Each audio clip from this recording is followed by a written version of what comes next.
오늘이 추수감사주일인데요. 추수감사주일은 엄격하게 말하면 성경 속에 기록되어 있는 절기는 아닙니다. 물론 성경 속에 추수와 관련된 절기들이 등장하는데요. 초실절이라든가 칠칠절이라든가 초막절, 수장절 이런 절기들이 대부분 추수와 관련된 그런 절기들이기는 하지만 그런 절기들과 우리가 지키고 있는 이 추수감사주일과는 날짜가 정확하게 일치하지 않습니다. 성경에서 유래된 절기가 아니라 사실은 우리가 그 절기의 유래를 익히 잘 알고 있는데요. 이것은 미국의 성도들이 지켰던 추수감사절에서부터 유래한 것입니다. 그래서 미국에서 추수감사절을 늘 지키던 이 선교사님들이 한국에 와서 한국에서 우리 복음을 전하면서 우리 한국 교회에도 자신들이 지키던 추수감사절을 소개한 것이 유래가 되어서 11월 달에 우리가 추수감사주일을 지키고 있습니다. 영국에서 신앙의 자유가 없이 고통스러운 삶을 살아야만 했었던 청교도들이 아메리카라고 하는 신대륙을 발견해서 이주한 후에 거기서 농사를 지었는데 참 힘들고 어려운 가운데 한 해를 보내고 그래서 겨우 여러 가지 농사할 것들을 추수를 거둔 다음에 그래도 그 모든 것들을 앞에 놓고 하나님 앞에 감사를 드렸고 또 하나님께 감사를 드릴 뿐만 아니라 이웃들을 부르고 또 농사 짓는 데 많은 도움을 주었던 인디언들을 부르고 하면서 축제를 벌였던 그것을 그것이 계기가 돼서 추수감사절이라고 하는 그 절기가 이렇게 유래가 되었다고 볼 수가 있습니다. 그래서 오늘날 어떤 사람들은 무슨 이야기를 하냐면 이 추수감사절이라고 하는 것은 성경에 나오지도 않는 것인데 우리가 이렇게 지키면 안 된다라고 주장하는 사람들이 있습니다. 혹시 그런 주장들을 들어보셨는지 모르겠는데요. 교회가 왜 성경에 있는 절기가 아닌 이런 엉뚱한 절기를 지키느냐라고 따지는 분들이 있습니다마는 사실은 그러한 주장은 별로 설득력 있는 주장은 아닙니다. 왜냐하면 우리가 해야 할 것과 하지 말아야 할 것을 정할 때 단순히 성경에 있느냐 없느냐가 중요한 기준이라고 말하기는 어렵기 때문에 그렇습니다.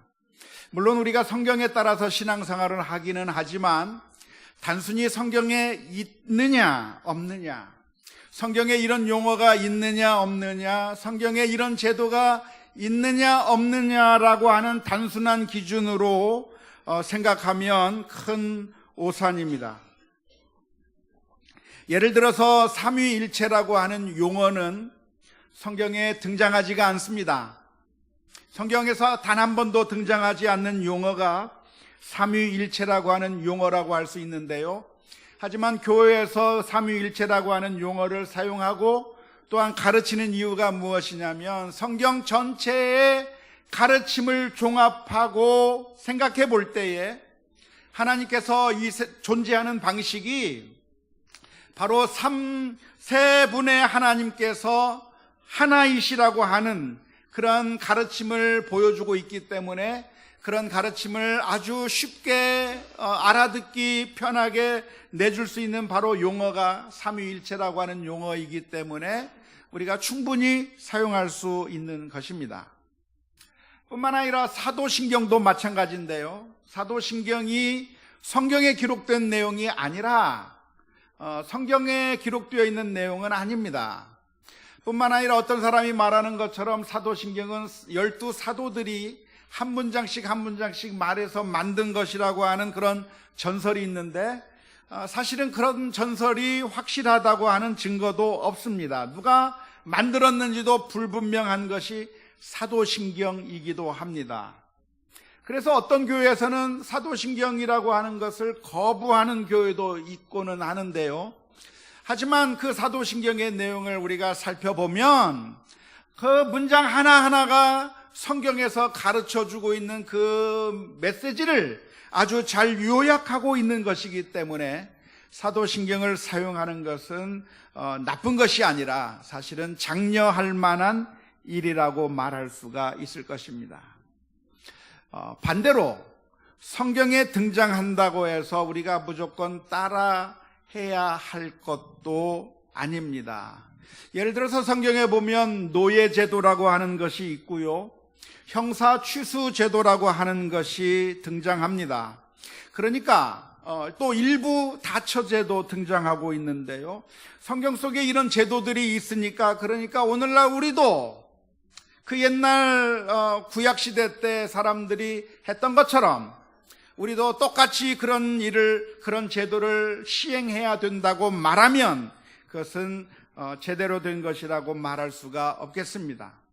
성경에 보면 유월절, 초막절 등등 여러 가지 절기들을 지키라고 말하고 있고, 번제를 드리고 속죄제를 드리고 속건제와 화목제를 드리라고 하는 그런 내용들도 있지만, 그런 내용들이 구약 성경에 기록되어 있다고 해서 오늘 그러니까 우리도 유월절을 지켜야 된다고 말하거나 초막절을 지켜야 된다고 말하거나 그렇게 말하면 안 되는 것인데, 왜냐하면 예수님께서 이 세상에 오셔서 우리를 위하여 십자가 위에서 피 흘려 주실 때 구약 속에 있는 모든 율법의 요구들을 완성하셨기 때문에 그렇습니다.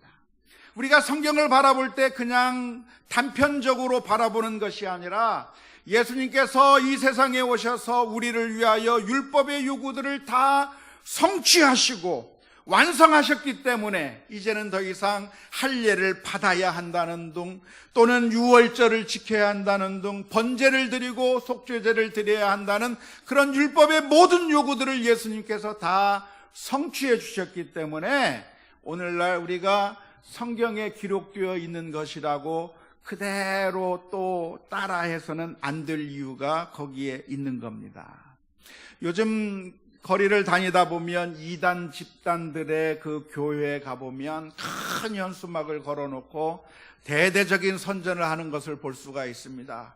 유월절을 지킨다, 유월절 성회 이렇게 해서 막 써놓았는데, 저 교회는, 저 이단들은 성경에 나온 그대로 지키고 있구나 하고 감동을 받을 것이 아니라, 사실은 예수님께서 오셔서 우리를 위하여 피 흘려주신 그 의미를 이해하지 못하고 그 옛날 그 율법을 그대로 따라하는 그 모습이 사실은 잘못된 것이라고 하는 사실을 우리가 분명하게 기억해야 될 줄로 믿습니다. 그러니까 성경 속에 있느냐 없느냐가 사실은 중요한 기준일 수도 있지만, 단편적으로 우리가 그것을 판단할 수는 없을 것이라고 믿습니다. 그런 의미에서 추수감사주일이라고 하는 것은 성경에서부터 유래한 것이 아니라 미국의 성도들의 전통에서부터 온 것이지만, 그 내용을 우리가 살펴본다고 하면 지극히 성경적인 그 내용을 담고 있다고 하는 사실을 알 수가 있습니다.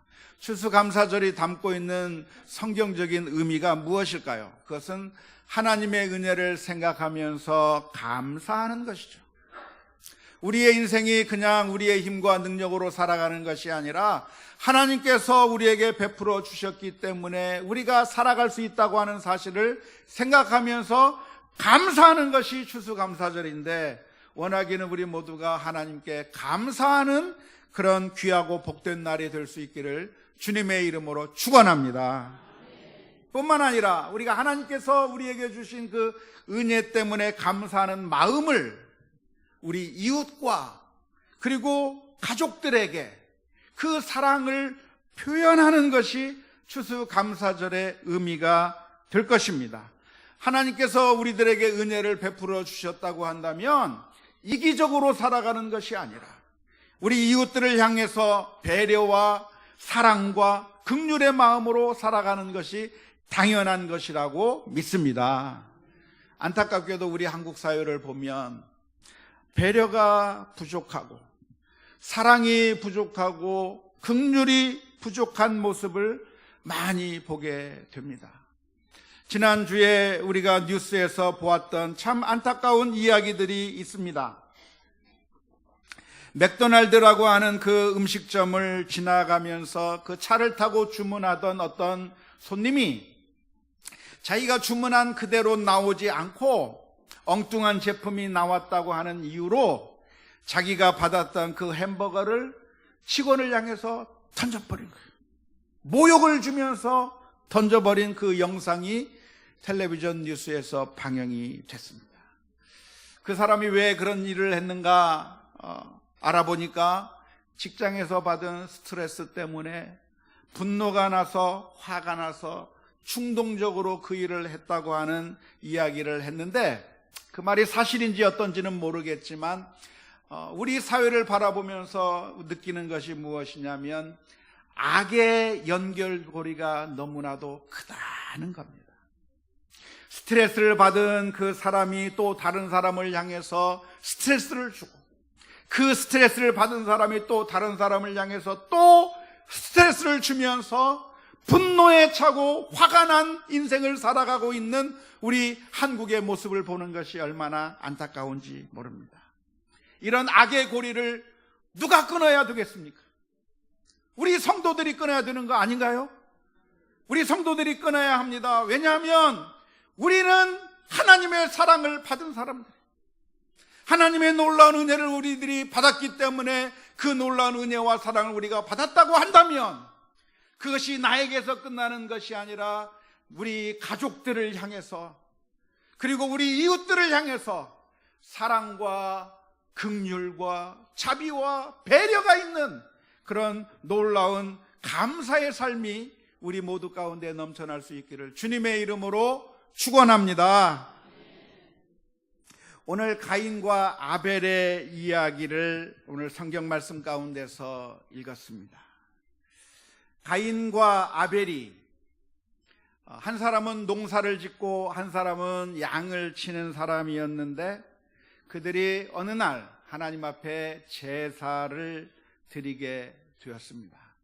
왜 이들은, 가인과 아벨은 하나님 앞에 제사를 드리려고 했을까요? 그 이유가 무엇인지 혹시 아십니까? 오늘 성경 말씀을 보면 그 이유를 분명하게 기록하고 있지 않기 때문에 왜 이들이 하나님 앞에 제사를 드렸는지에 대해서는 확실하게 알 수가 없습니다. 사람들은 추측합니다. 아마도 자신들의 죄를 용서해 주시는 것을 기대하면서 속죄의 제사를 드렸을까라고 생각하기도 하는데, 제가 볼 때는 아마도 이들이 가인과 아벨이 하나님 앞에 제사를 드린 이유가 있다고 한다면 그것은 하나님 앞에 감사하는 마음 때문에 제사를 드렸을 것이라고 추측을 해볼 수가 있습니다.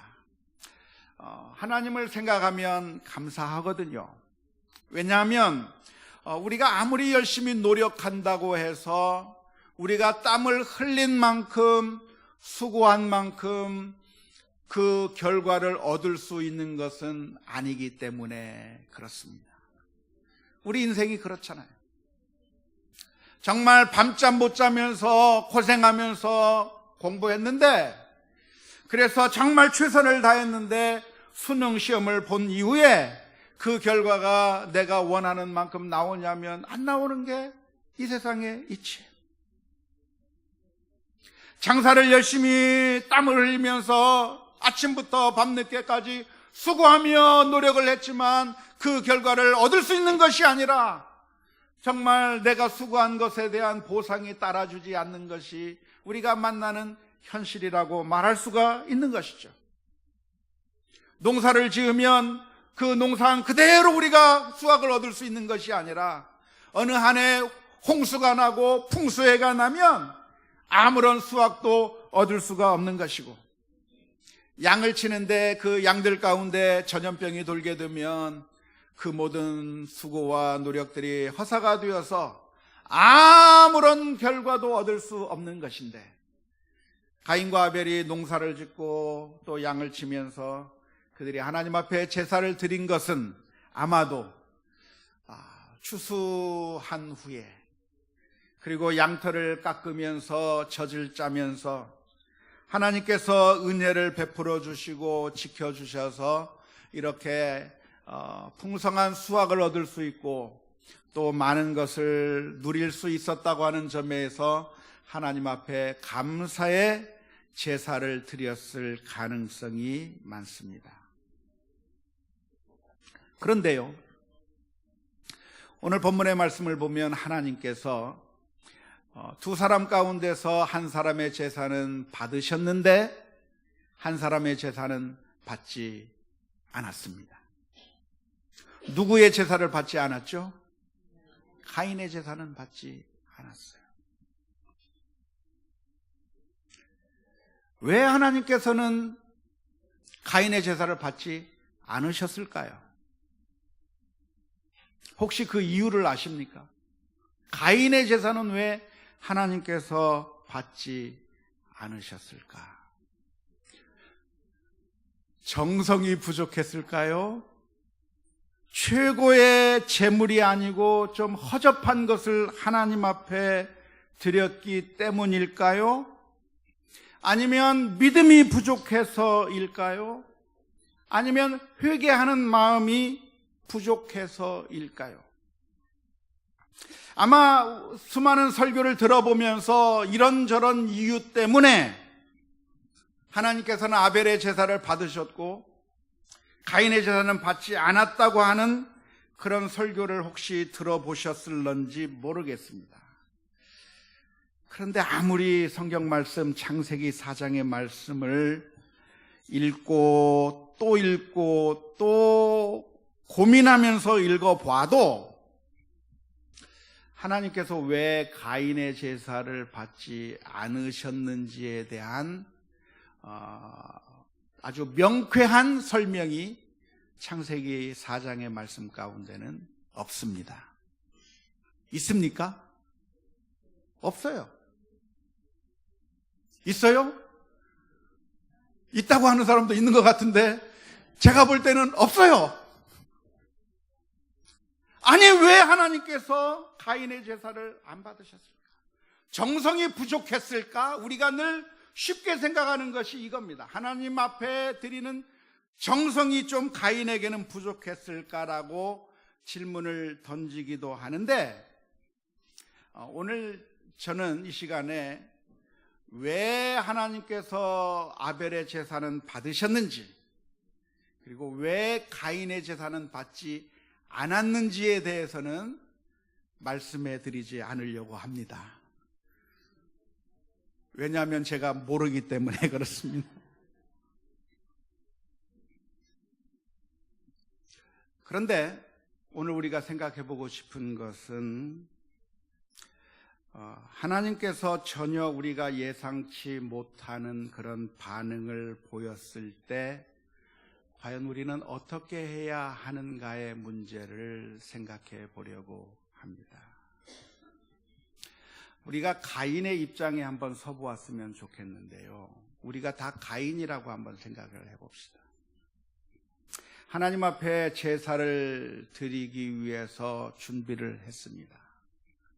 가인이 하나님 앞에 예물을 가지고 나올 때 가인의 마음 가운데는 어떤 마음이 있었을까요? 아마 감사의 마음을 가지고 하나님 앞에 나왔을 겁니다. 그리고 하나님 앞에 정성을 다해서 제물을 드리려고 했을 것입니다. 나름대로 최선을 다하고 나름대로 정성을 다해서 하나님 앞에 제물을 바쳤습니다. 그러면서 우리가 가지고 있는 기대가 무엇이죠? 가인이 가지고 있었을 법한 기대는 무엇입니까? 내가 이 제물을 하나님 앞에 바치면 하나님께서 얼마나 좋아하실까? 하나님께서 얼마나 기뻐하실까? 그러면서 나의 예물을 받으시고 은혜를 베풀어 주실까를 우리가 기대하면서 하나님 앞에 예물을 바치게 되는 것이죠. 근데 놀라운 것은 하나님께서 가인의 제사를 거부해 버리셨다고 하는 겁니다. 이런 황당한 반응을 보게 될 때 가인은 몹시 당황스러웠을 것이고, 더군다나 아벨의 제사는 받았는데 자기의 제사는 받지 않는 그 모습을 보면서 가인은 분노하게 되었고 얼굴이 울그락불그락 변색이 되어 버렸습니다. 아마도 우리들의 마음도 아마 비슷하지 않겠나 생각이 들겠는데요.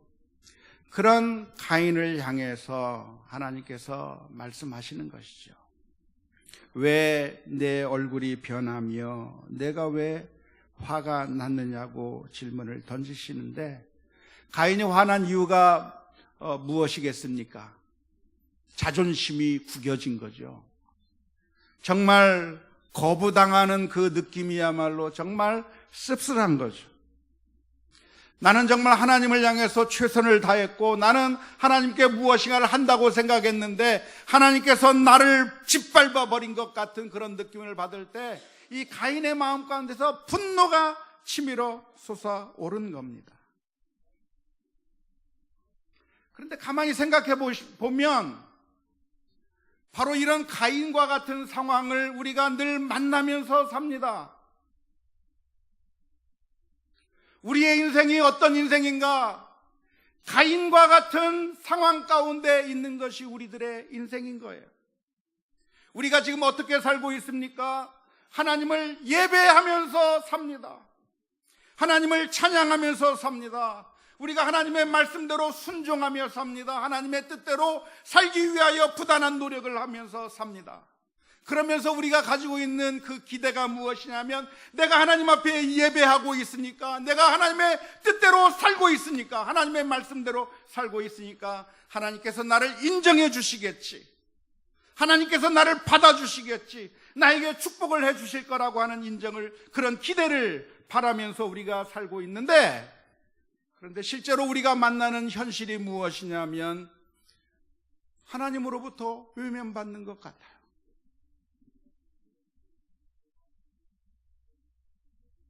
하나님께서 내 문제에 대해서는 아무런 신경도 써주지 않는 것 같고, 하나님께서 내 기도에 들어 응답해 주시지 않는 것 같고, 하나님이 전혀 나에게 관심이 없는 것 같은 그런 느낌을 받으면서 신앙생활 할 때가 많습니다. 그럴 때 우리들의 마음 가운데 분노가 솟아오를 수도 있고 좌절감이 들 수도 있습니다. 제가 예전에 어떤 분을 만났는데요, 그분은 교회에 새로 나온 새 신자였습니다. 한 번도 신앙생활을 하지 않다가 교회에 나와서 예수님을 믿게 되고 신앙생활 하는 것이 너무나도 재미있어서 즐겁게 신앙생활 하는 모습이 보였습니다. 그래서 그 새 교우를 바라보면서 얼마나 좋았는지 몰라요. 그런데 그분이 열심히 신앙생활 하는 것 같더니만 몇 달 뒤에 교회에서 보이지 않는 겁니다. 그래서 이상해서 전화를 걸었습니다. 왜 교회에서 안 보이시나요? 라고 물었어요. 그랬더니 그분이 뭐라고 대답하냐면, 신앙생활에도 다 소용없는 것 같습니다. 내가 기독교를 믿으면, 내가 하나님의 뜻대로 살면 내 삶이 달라질 줄 알았는데 아무것도 변한 게 없고 그냥 예전에 힘든 그 생활 여전히 계속 할 수밖에 없는 것 같아서, 그래서 교회를 더 이상 다닐 수가 없겠다고 이야기를 한 것입니다. 그런데 이러한 경험이 그분에게만 있는 것이 아니라 사실 우리 모두의 경험이라고 말할 수가 있어요. 내가 하나님의 말씀대로 살았는데 하나님께서 내게 은혜를 베풀어 주시는 것이 아니라 내 질병의 문제는 해결되지 않는 것 같고, 우리 자녀의 문제는 해결되지 않는 것 같고, 장사는 더 안 되는 것 같고, 모든 것들이 해결되지 않는 것처럼 보이는, 도대체 하나님께서 나에게 관심을 보이기나 하시는가 라고 하는 그런 답답한 마음들이 오늘 우리들의 마음 가운데 생길 때가 많이 있습니다. 하지만 그럼에도 불구하고 우리들이 보여야 될 바른 반응이 있다고 한다면, 그런 하나님 앞에서 원망과 불평을 하며 하나님에게서부터 멀어지는 것이, 가인의 경우는 화를 내고 안식이 변했을 뿐만 아니라 결국 자기 동생을 쳐 죽이는 그런 결과까지 나갔는데, 그런 결과로 나가는 것이 옳은 것이 아니라, 그럼에도 불구하고 사랑의 하나님이시기 때문에, 하나님은 우리에게 은혜를 베푸시는 하나님이시기 때문에 늘 감사와 찬송을 하나님 앞에 올려드리는 것이 옳은 줄로 믿습니다. 사실 가인과 아벨이 이렇게 제사의 자리로 나올 수 있었던 것은 양을 치고 농사를 지으면서 하나님의 은혜를 많이 누렸기 때문에 그렇습니다. 하지만 그런 제사를 드릴 때 하나님께서 전혀 외면하는 것처럼 느껴진다고 할지라도, 그것 때문에 우리가 분노할 것이 아니라 하나님 앞에서 더욱 겸손하게 믿음으로 감사로 살아가야 될 줄로 믿습니다. 지난번에 살펴보았던 욥의 경우가 바로 그런 경우가 아니었을까요? 욥이라고 하는 사람은 어쩌면 가인처럼 하나님 앞에 제사를 드리는 사람이라고 말할 수 있습니다. 욥은 하나님을 경외하며 살았고 하나님의 뜻에 순종하며 살았습니다. 그 욥의 삶 자체가 하나님 앞에 자신의 생애를 산제사로 드리는 삶이었다고 이야기할 수 있습니다.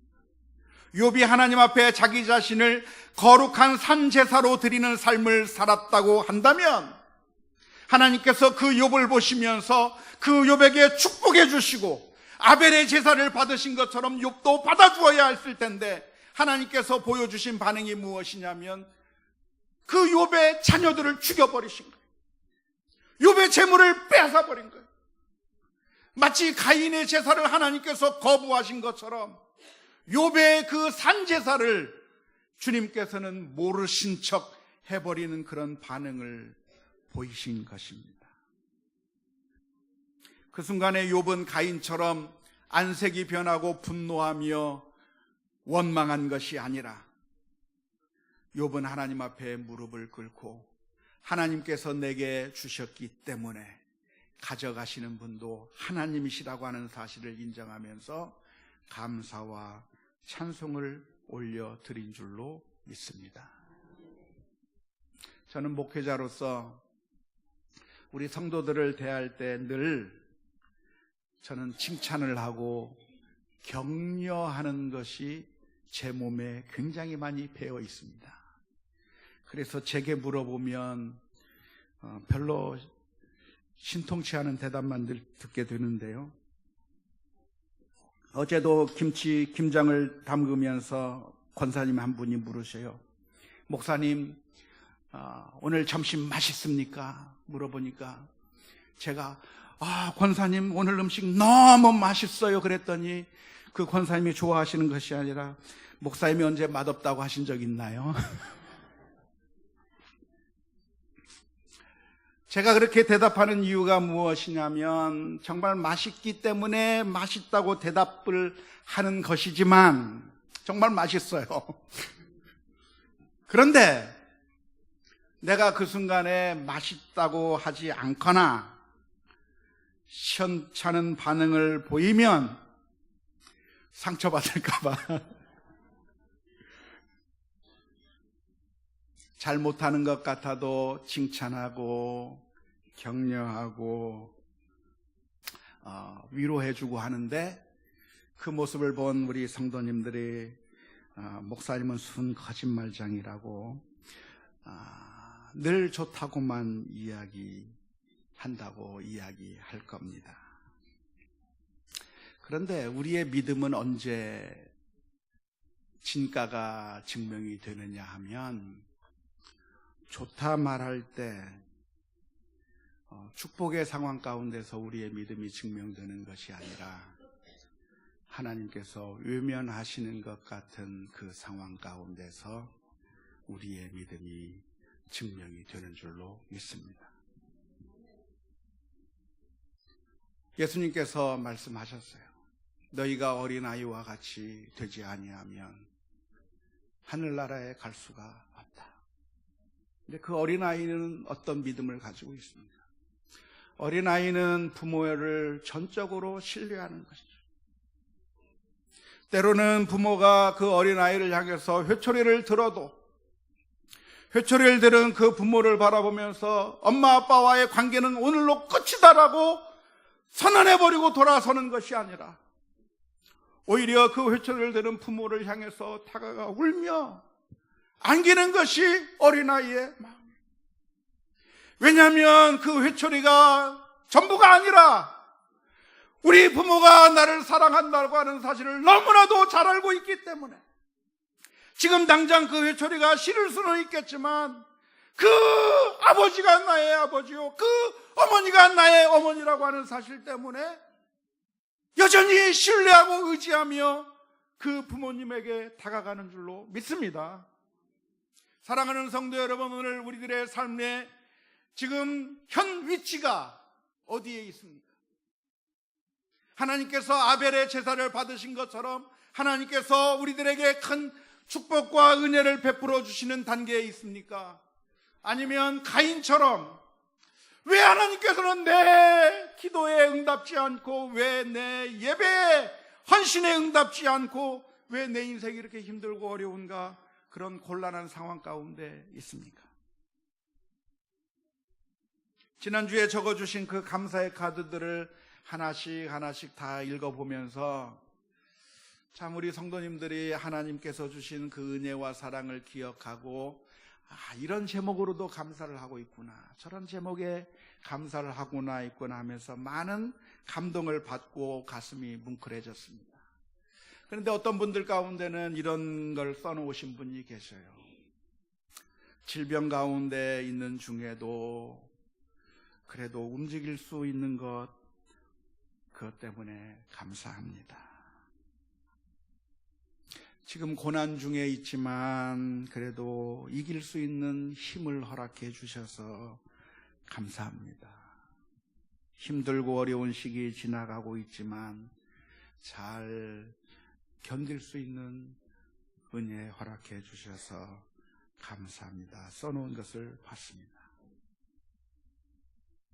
사랑하는 성도 여러분, 오늘 우리들의 삶 가운데서 하나님께서 우리를 외면하는 것처럼 보인다고 할지라도 하나님이 우리를 사랑하시는 우리 아버지와 같은 분이시라고 하는 사실을 믿고 늘 감사와 찬송으로 살아가는 그런 귀한 믿음의 결단이 있을 수 있기를 주님의 이름으로 축원합니다.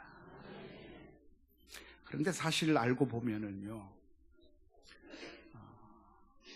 우리가 꼭 하나님처럼 반응했던 사람들입니다.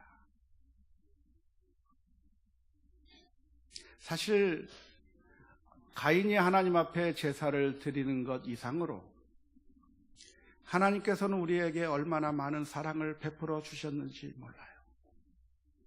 이런 사랑을 베풀어 주시고 저런 은혜를 베풀어 주시고 놀라운 사랑을 베풀어 주셨을 때 우리는 하나님에 대해서 오늘 가인에게 반응하셨던 하나님처럼 반응한 적이 너무나도 많습니다.